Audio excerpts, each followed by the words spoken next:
بسم الله الرحمن الرحيم يسألونك عن الأنفال قل الأنفال لله والرسول فاتقوا الله وأصلحوا ذات بينكم وأطيعوا الله ورسوله إن كنتم مؤمنين إنما المؤمنون الذين إذا ذكر الله وجلت قلوبهم وإذا تليت عليهم آياته زادتهم إيمانا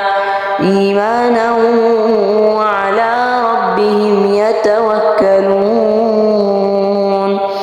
الذين يقيمون الصلاة ومما رزقناهم ينفقون أولئك هم المؤمنون حقا لهم درجات عند ربهم ومغفرة ورزق كريم كما أخرجك ربك من بيتك بالحق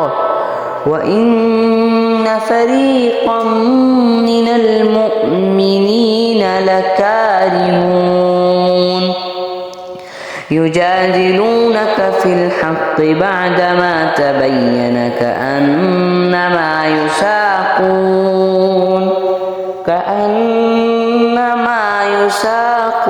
إلى الموت وهم ينظرون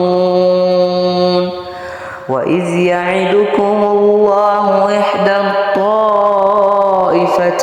أنها لكم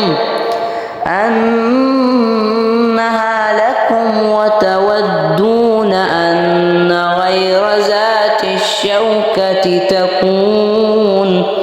تكون لكم ويريد الله أن يحق الحق بكلماته ويقطع دابر الكافرين.